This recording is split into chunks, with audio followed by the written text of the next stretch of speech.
I have recently read Hitler's Mein Kampf and was fascinated and struck by the similarities of thought, concepts, perverted ideas, racism, hate-mongering and warmongering that fill its pages with Muhammad's Quran.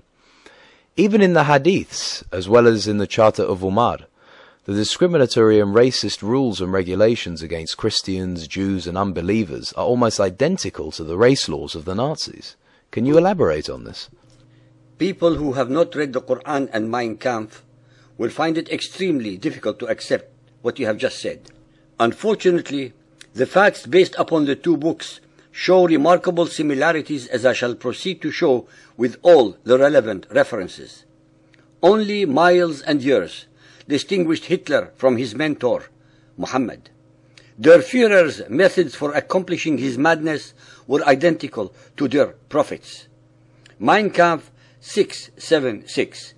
Men must threaten and dominate men by compulsion. Compulsion is only broken by compulsion, and terror by terror. The lever that coerces compulsion is terror.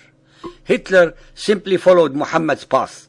Bukhari 4.220. Allah's apostle said, I have been made victorious with terror. Mein Kampf 677. Since our view of life will never share power with another, it cannot cooperate with the existing doctrines it condemns. It is obliged to fight by all available means until the entire world of hostile ideas collapses. Throughout the entirety of the Islamic era, we have heard a singular battle cry. Bukhari 4.386. Our Prophet, the Messenger of our Lord, ordered us to fight you till you worship Allah alone. Both men envisioned an eternal battle and total submission. Mein Kampf 677. This corrosive fight for the new program and new view of life demands determined fighters and a forceful fighting organization. The recipe for a favorable result requires the formulation of a declaration of war against all existing order and against all existing conceptions of life in general. Just like Islam, it was the Nazis against the world. The house of Islam forever battles Dar al-Harb, the house of war. Tabari 9.69. He who believes in Allah and His Messenger has protected his life and possessions from us. As for those who disbelieve, we will fight them forever in the cause of Allah, fi sabilillah. Killing them is a small matter to us. The Nazis usurped Muhammad's dogma. The recipe of submit and obey was perfect for empowering Hitler, their tyrant. Mein Kampf 679. The strength of a party lies in the disciplined obedience of the members to follow their leadership. The decisive factors are leadership and discipline. When troops battle one another, the victorious one will be that which is blindly obedient to the superior leader. Ishaq 601. The best men launch spears as if they were swords. They devote their lives to their prophet. In hand-to-hand fighting and cavalry attacks, they purify themselves with the blood of the infidels. They consider that an act of piety. It is hard to distinguish which doctrine was more fixated on violence. Mein Kampf 680. In order to lead a view of life to victory, we have to transform it into a fighting movement. Ishaq 587. Our onslaught will not be a weak, faltering affair. We shall fight as long as we live. We shall fight until you turn to Islam, humbly seeking refuge. We will fight not caring whom we meet. We will fight whether we destroy ancient holdings or newly gotten gains. We have cut off every opponent's nose and ears with our swords. We have driven them violently before us at the command of Allah and Islam. We will fight until our religion is established, and we will plunder them, for they must suffer disgrace. Like Muhammad, Hitler seduced men before he coerced them. He made promises but never delivered. The following Islamic concepts made Hitler's list in Mein Kampf: abrogation, annulment of treaties, confiscation of war booty, distribution of spoils, the parties cut off, fifth, al-khums, conquest, expulsion of non-believers, Jewish businesses to be looted and divided, Jewish land to become communal, Jews to be punished by death, the establishment of the laws of Der Führer, the formation of an army, restrictions on journalists, and the recasting of Christianity. Apart from time and place, Der Führer's list was an awful lot like Der Prophet's. Mein Kampf 698. The Nazis must not become a bailiff of public opinion, but its ruler. It must not be the masses' slave, but their master.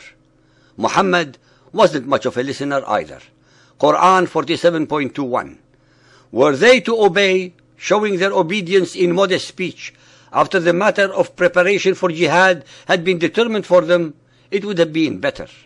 If the definition of propaganda is artful deceit, Hitler and Muhammad were grandmasters. Mein Kampf 701. On behalf of our view of life, I will strike the weapon of reply from the enemy's hand personally. And how might Hitler accomplish this? Mein Kampf 702. Skillful propaganda. The best proof of this was furnished by the success of the propaganda. I had before me a surging crowd, filled with the most sacred indignation and utter wrath. In this meeting, I became familiar with the pathos and the gestures which mesmerizing 1,000 people demands. Islam and Nazism share an unhealthy trait, the willingness to link sacred to wrath.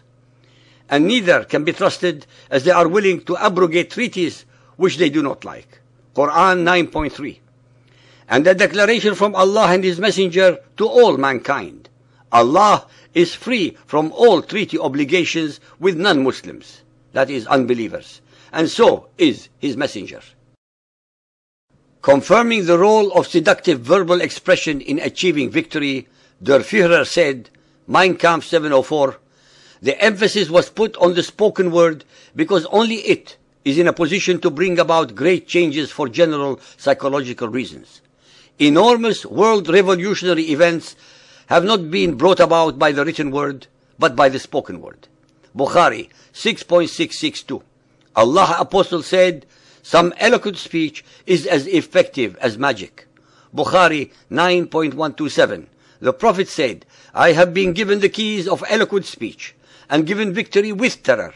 So the treasures of the earth were given to me. The study of Islam, like Nazism, is an expose on gang mentality, uncorrupted by Islam or left free to choose. Few, if any, Arabs would have been capable of perpetrating such horrific deeds. Yet as part of Muhammad's gang of ghouls, they fed off each other's rage. Mein Kampf 845. Nazism must claim the right to force its principles on the whole, and educate everyone about its ideas and thoughts without regard to previous boundaries. This is an order to impose Nazism on the world and then to indoctrinate the victims.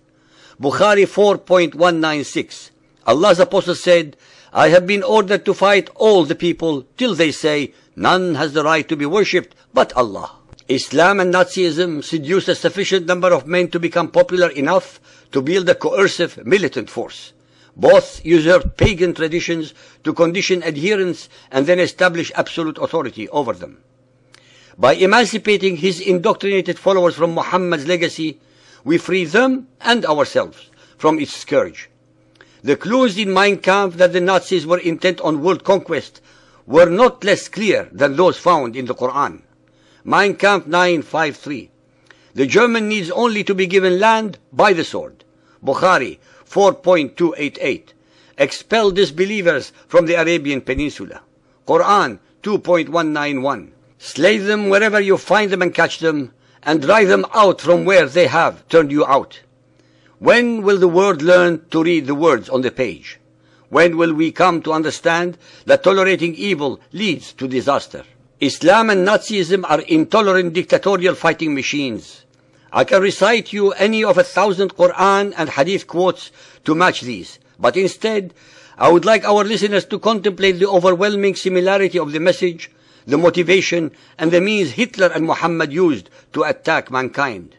Then consider the catastrophic consequences of ignoring or even tolerating Islam's jihadi message.